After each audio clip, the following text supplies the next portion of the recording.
Let's all go to the lobby to get ourselves a treat.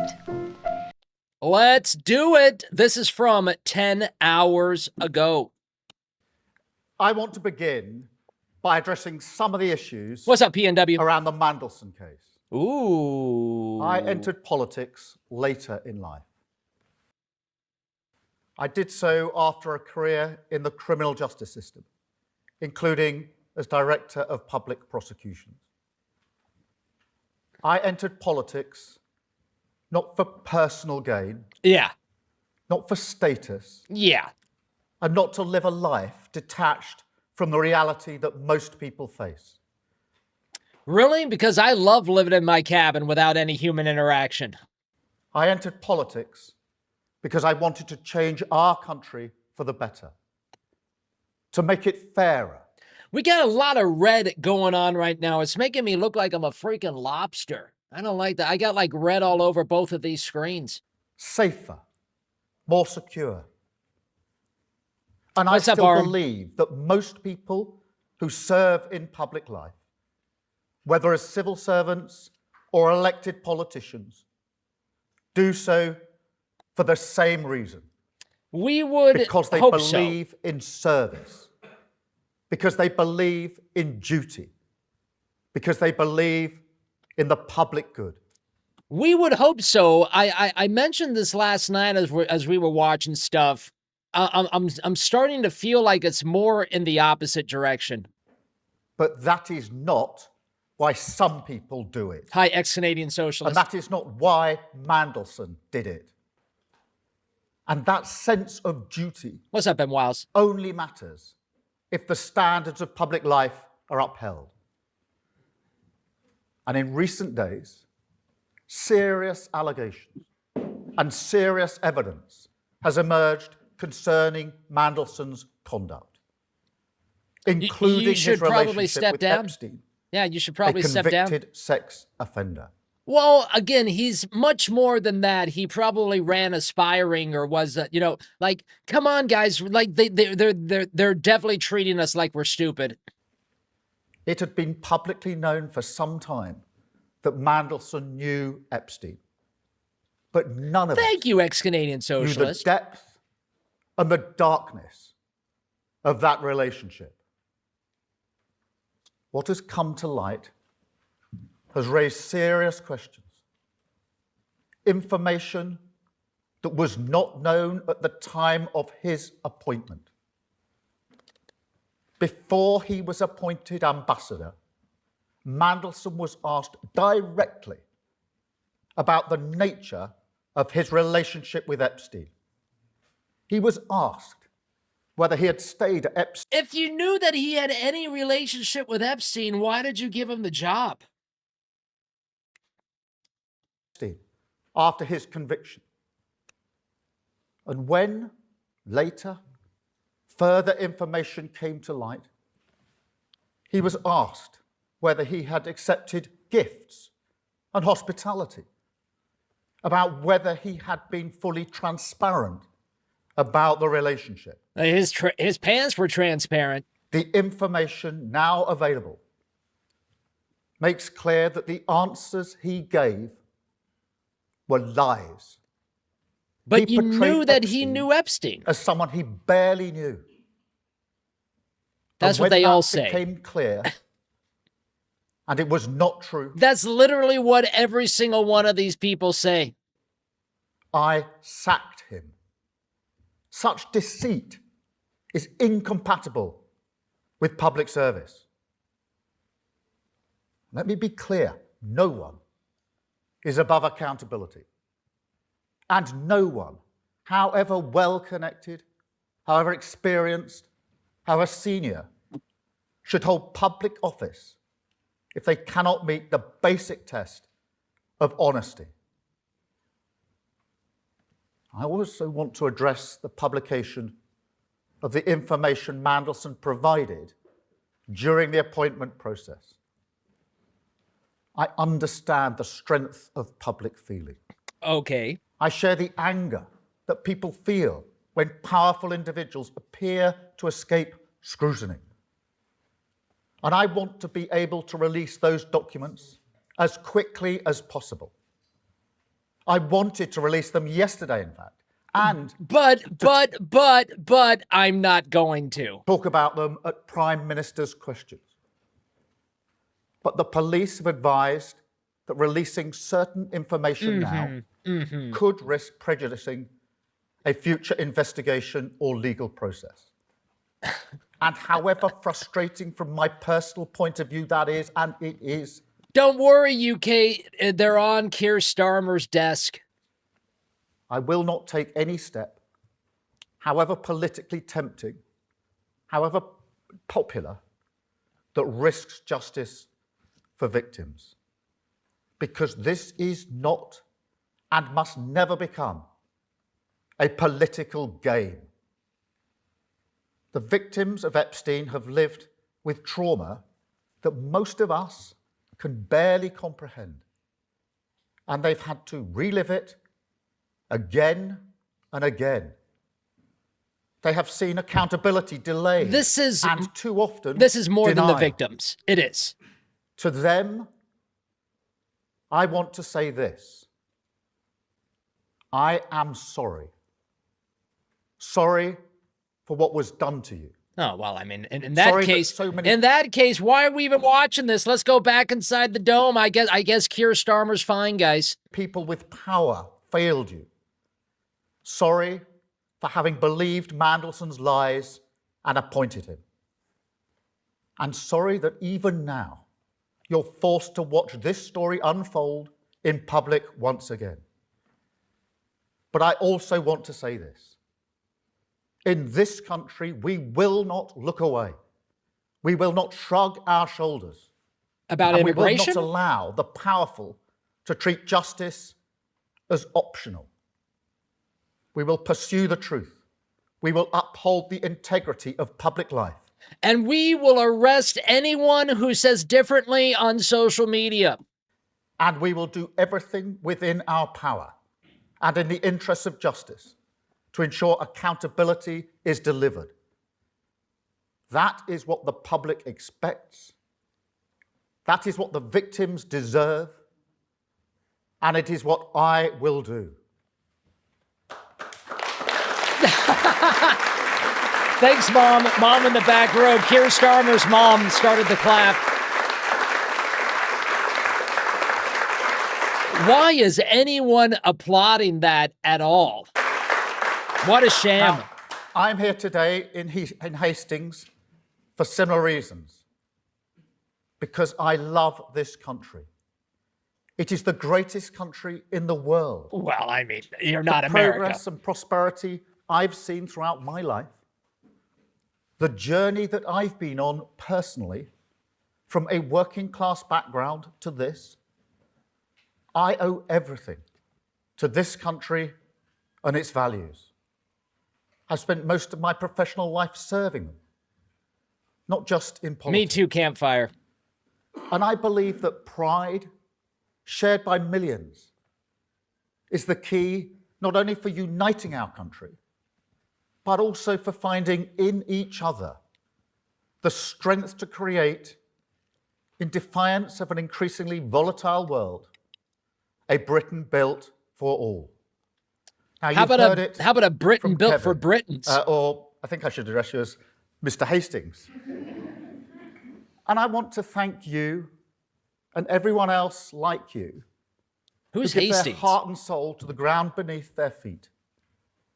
I believe in that pride. I believe in that purpose. I believe in British values, in rules that protect those in need, in the freedom to live and let live, in decency and tolerance, in respect for difference under the same flag. A common good. Aren't you not allowed to wave the Union Jack anymore? Like, haven't they taken your flag away in a lot of cases? The idea fundamental to the Labour Party that a nation is not just a collection of individuals, but rather that we're bound by values, by common endeavour, and by responsibilities that we owe one another as partners in the project of this nation. I believe in our way of doing things when it comes to integration, a British way that has always been grounded in the fairness That lets of the two-way everybody street, in. rights and responsibilities, in contribution, that the common sense that says people who come here, who work hard, contribute to our success, embrace our rules, buy into this project, they can become Notice how he didn't say assimilate to the culture. not just citizens, but neighbours, friends, equals, part of us. But most of all, I believe that these values make us strong. What's That in up, a caller? world that Ballyhope. increasingly preys on weakness, I believe Britain is stronger as a tolerant, decent, and respectful country.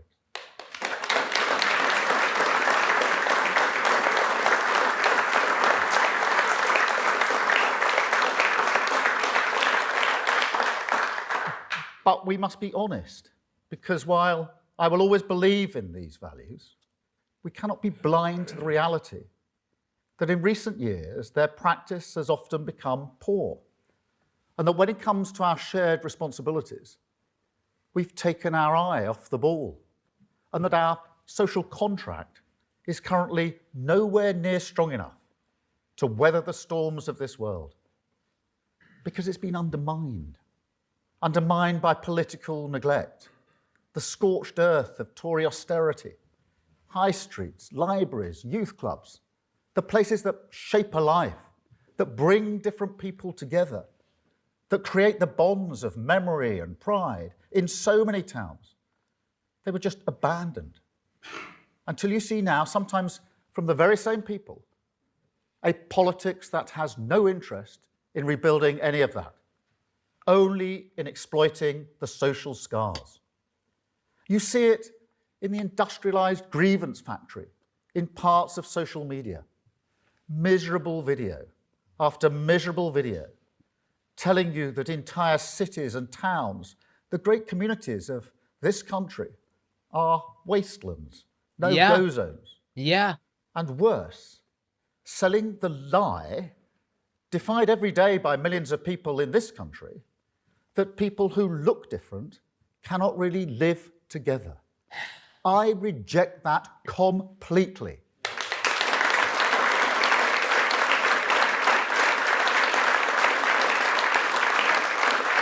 It's not looking different, but if you have a fundamental different belief in the world, how are you going to live together? And you see it in politicians, like the Reform candidate for Gorton and Denton, who look at people like Rishi Sunak, Shabana Mahmood, and presumably Marcus Rashford, Shirley Bassey, Anna Sala, and say, I don't know who they are, but really they all sound like wankers. English or Welsh or Scottish, because they are not white. An affront to British values as I see them. And I tell you, as long as I've got breath in my body, I will always fight against that politics.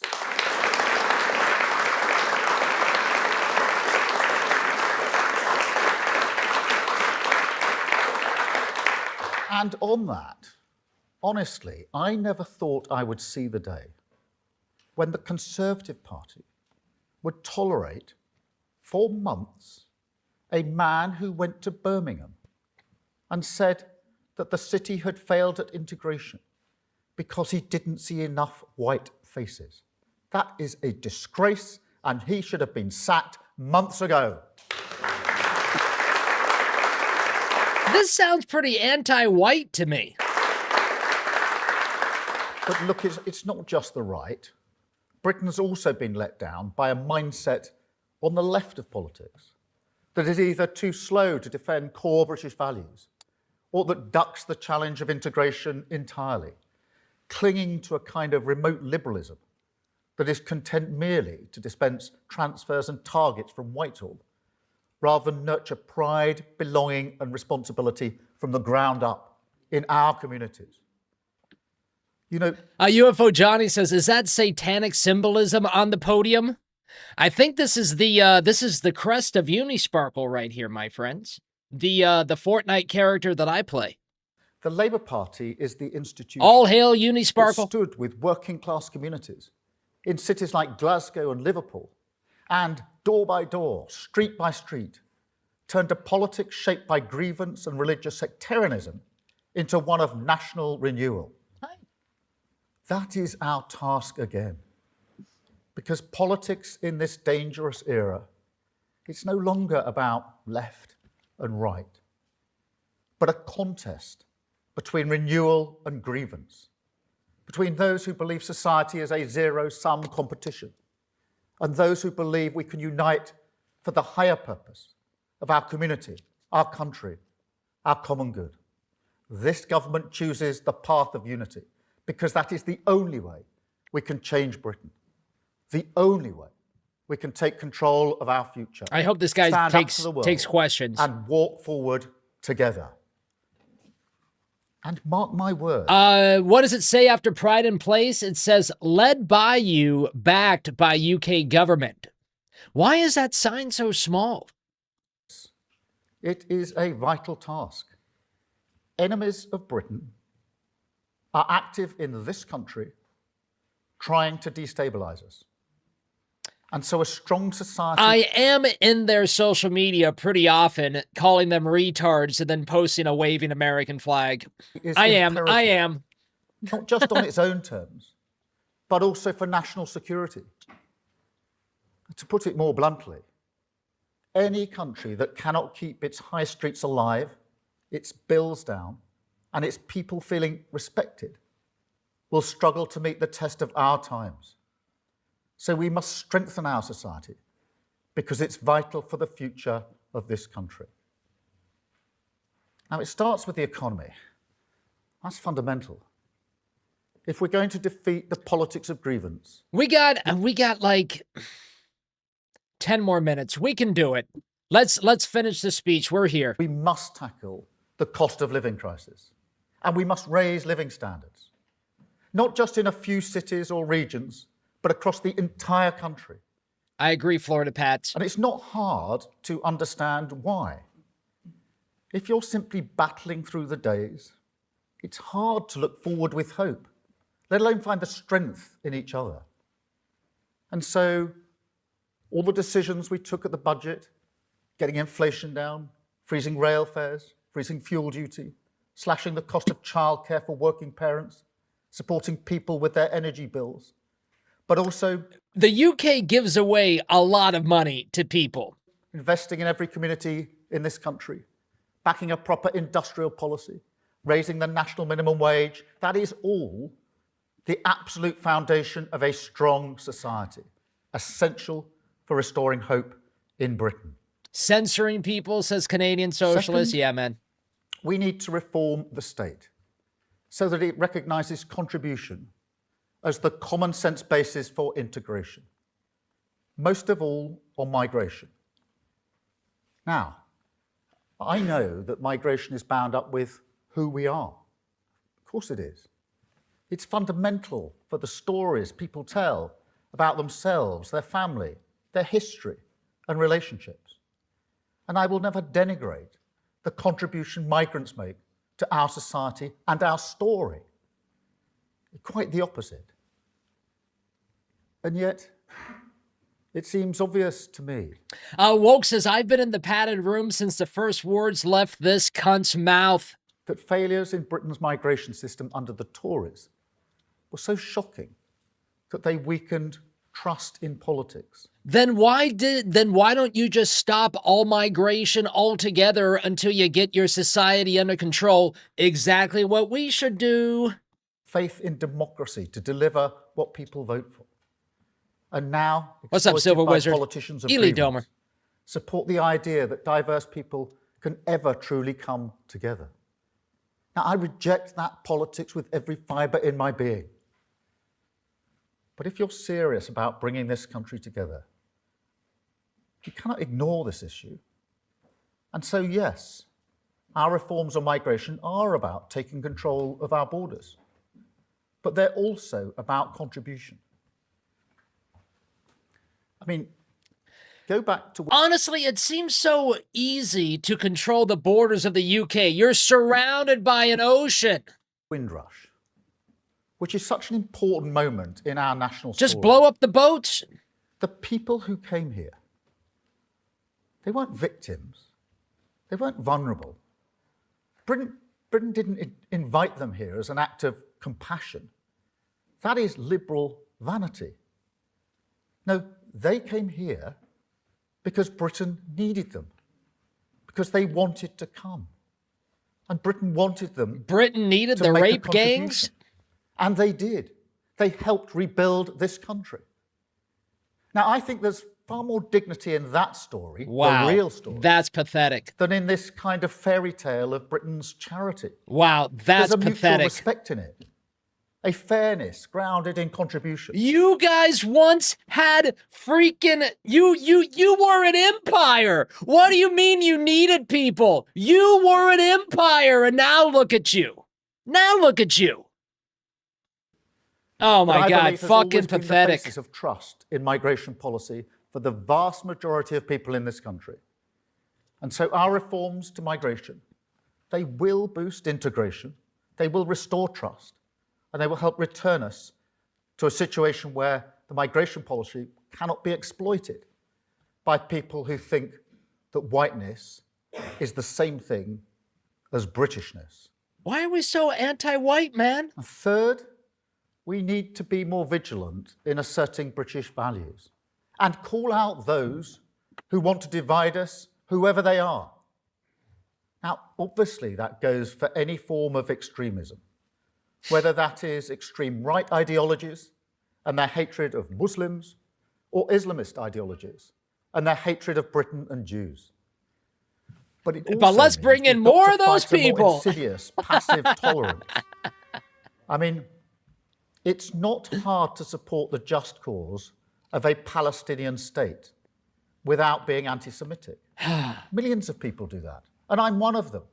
It is the policy of this government and this country to recognise Palestine.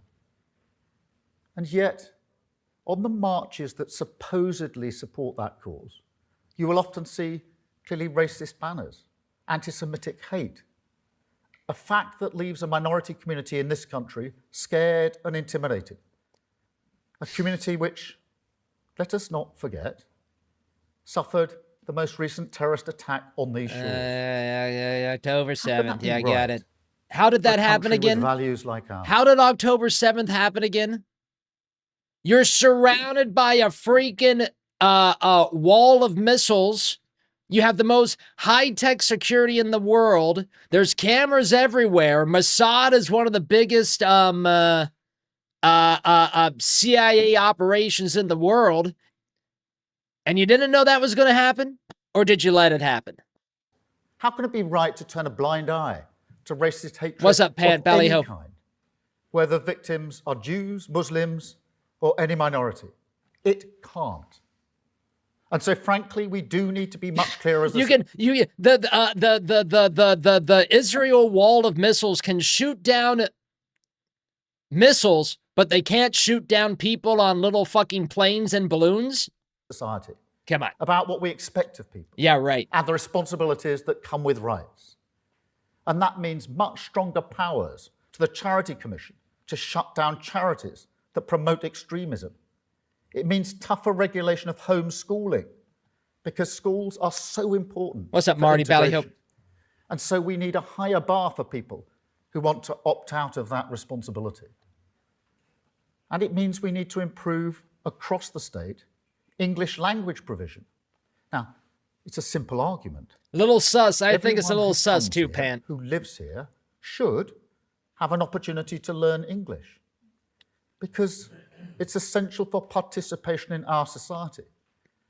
And so Well, you are English. they should be expected to learn English. And yet, for years, we've simply not asked people to do that. That is Brilliant. a recipe for exclusion. Brilliant job. And frankly, for people being vulnerable to abuse and exploitation. So we will change that. And we will stand united and together against any individual or organisation that does not want to shoulder the responsibility of British values. Fourth and finally, we've got to reverse the devastating decline in our communities. Give power, agency and control to people who want to improve their community. Now, you can see the signs over here, Pride in Place, led by you, backed by the government. That is a £5 billion programme with an extra £800 million today, investing in 284 neighbourhoods in every corner of our country. Well, we don't know what it does yet. 1 second, what are we clapping for? We don't know what it does yet. We're spending money. Because pride is the social glue, the force that holds together a community and a country. And yet, there's a paradox.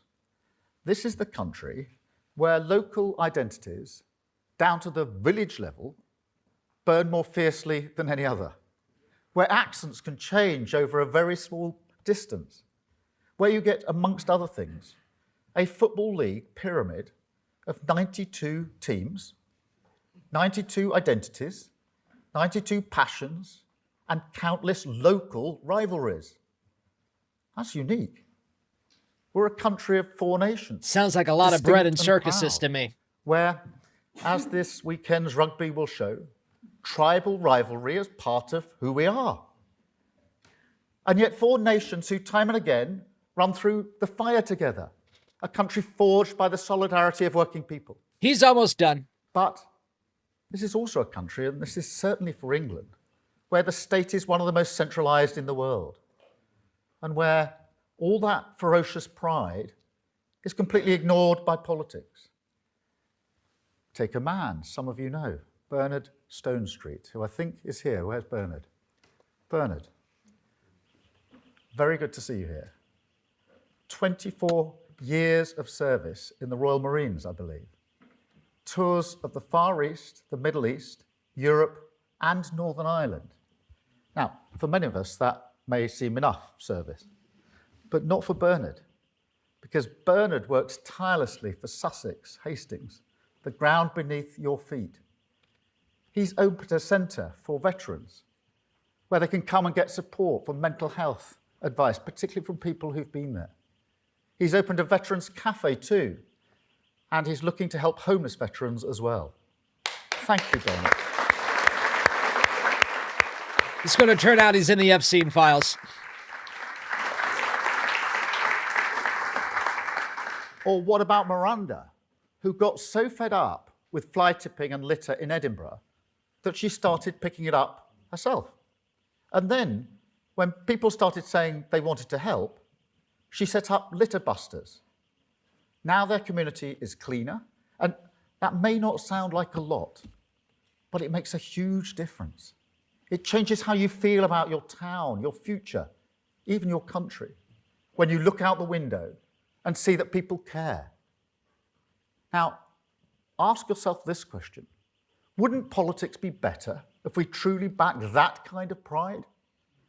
And this is what the Tory Levelling Up scheme never really understood. Sounds boring. Yes, but people want investment, and this government will back them. No. We're rebuilding our public services, opening new nurseries, breakfast clubs, health centres, investing in community infrastructure. But investment is a means, and not an end. It's about power as well as pounds and pence, a way for communities in an insecure world to take control of their own fate.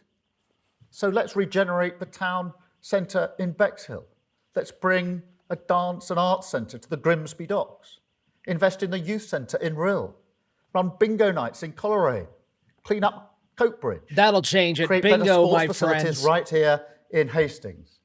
But most of all, let's do it together. Because I've always believed that people with skin in the game make better decisions about their community and their future. And so that is what we will do. A programme that backs people to change what matters to them. The very definition of a two-way street. A partnership of pride. That is how the state should work. And with my government, it will.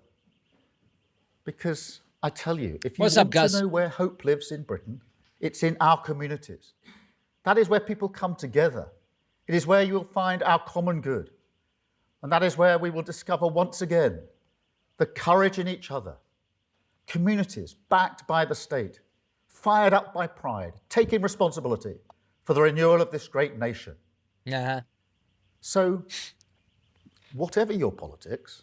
I love being so dismissive. Like, the fact that we can watch a political leader of an entire country and I can sit in the corner and just make fun of him the whole time. I mean, the future is now, everyone. If you're proud of your community, join us, because this is a cause that will give you control over your future, strengthen us on the world stage, create a Britain truly built for all, and show, in defiance of the politics of grievance, that we can walk forward together. Thank you very much indeed. Thank you. Oh, God. Horrible.